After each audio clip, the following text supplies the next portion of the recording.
Have you ever wondered what it looks like to have a panic attack in the workplace? Then this video is for you, because in this video I'm going to be explaining what panic attack in a workspace really looks like. Hit that subscribe button for more videos like this. Let's go. Panic attack at work rarely looks dramatic. It is rarely dramatic. That is one thing to know. You might be looking at someone, looking at a co-worker. You won't notice that this person is experiencing panic attack. It is rarely dramatic. Most professionals that experience them, they continue functioning on the outside normally while struggling internally. They tend to try by all means to hide it and conceal it. Common physical symptoms that professionals often try to hide include a sudden racing or pounding heart. You might be experiencing a sudden racing or pounding heart, chest tightness, shortness of breath, dizziness, sweating, trembling, nausea, or a feeling of weakness in the body.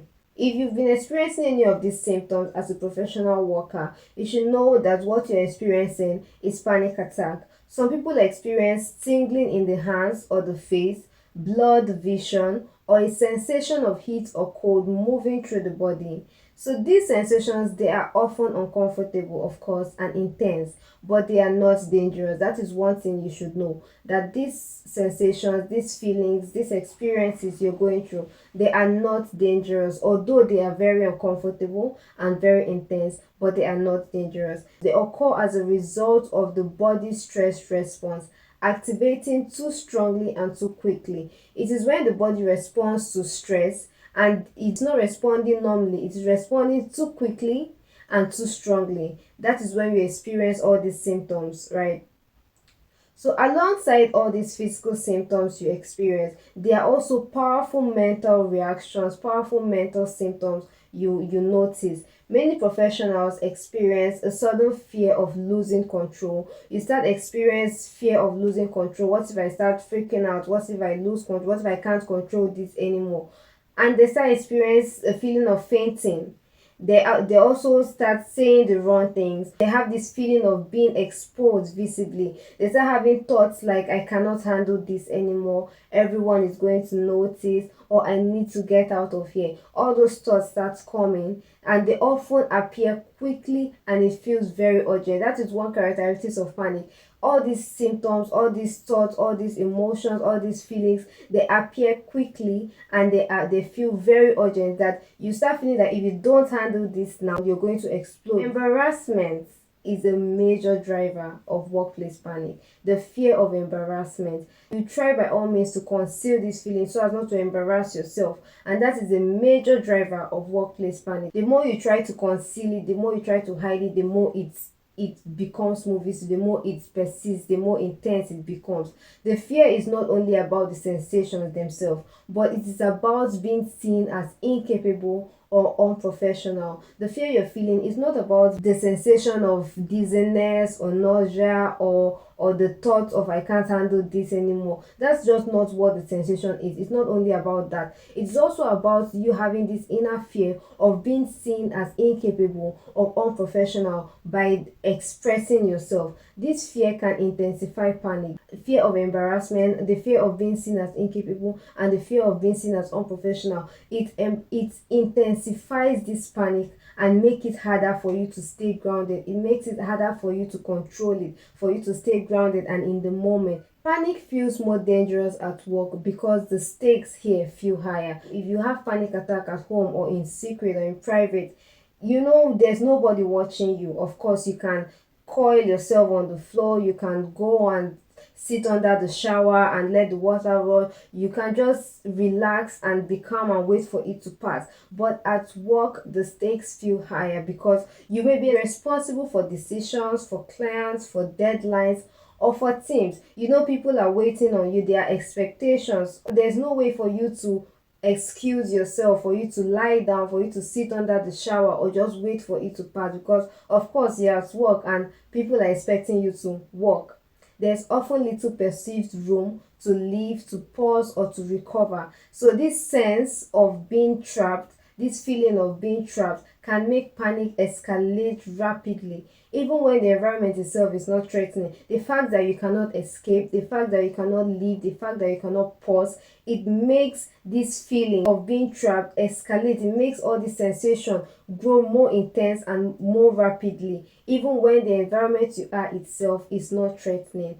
So understanding that all these reactions are common, they are temporal, and they are stress based is the first step towards reducing the power. When these reactions start coming, you have to first of all understand that it is common, it is my body. The fact that this is happening, it shows that I have a healthy body, that it's a very common thing, and it will not last long. It won't last long. That's what you have to put at the back of your mind, that it won't last long. This feeling, this sensation, everything I'm going through right now, it won't last long. And it is a stress-based response. It is occurring because my nervous system has been stressed for too long. That is what you have to understand. So understanding this is the first step towards reducing the power of panic attack.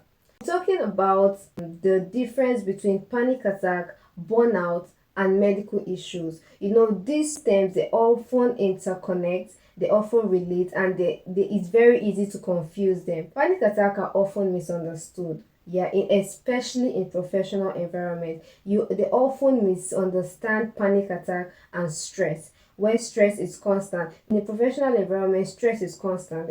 For professional workers, you're always on the go. There's no time to pause, to recover, or to even leave. So it is common, very common, to confuse panic attack with burnout, or to assume that symptoms of panic attack are caused by serious medical issues.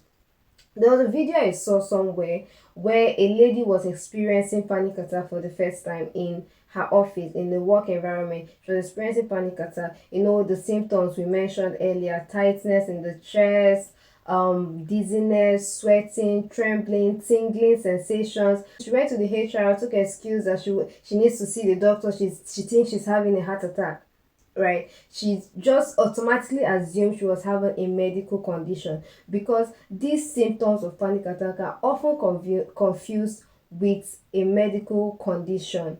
So when she left, she went to the hospital, and the doctor did all the tests and all, and they told her that she's not having any medical condition. She's fine. She's having a panic attack. She just have to relax and allow it pass. So the symptoms of panic attack and burnout are often confused with serious medical problem. Burnout tends to develop gradually.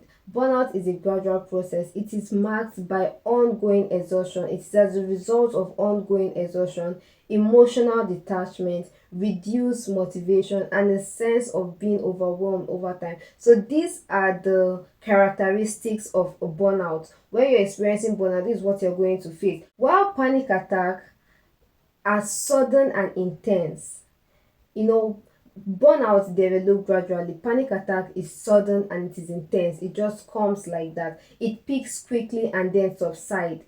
It just peaks quickly and subside, although the after effects lingers for long, but the panic attack itself is sudden and subsides quickly.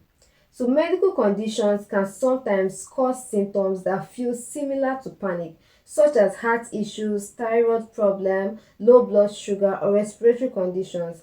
If panic-like symptoms are new, severe, or accompanied by unusual signs, it is important, very important, to rule out medical causes. The story I gave where the lady was having panic attack and thought she was having a medical issue. She went to the doctor. That's the most important thing to do. When you're experiencing this thing for the very first time, the first thing you have to do is to rule out medical issues, because you can't just assume that you're having panic attack. You have to rule out medical issues first with a healthcare professional. You go to the doctor for them to rule out medical issues.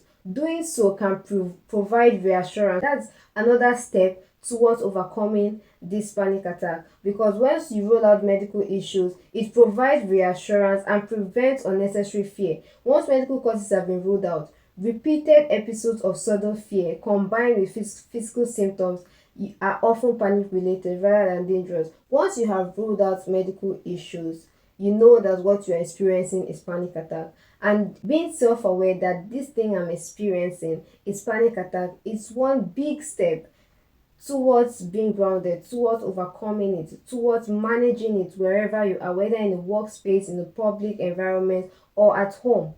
Once you know that this is panic attack you're facing, the tendency of managing it becomes higher. Just to give a brief recap of what panic attack looks like in a professional setting, we've seen that panic attack is characterized by a sudden racing or pounding heart, chest tightness, shortness of breath, dizziness, sweating, trembling. All these symptoms are symptoms of panic attack. And we've also seen that panic attack can often be confused with burnout or medical issues. While panic attack is sudden and intense, burnout develops gradually, while medical issues have to be confirmed by a medical professional.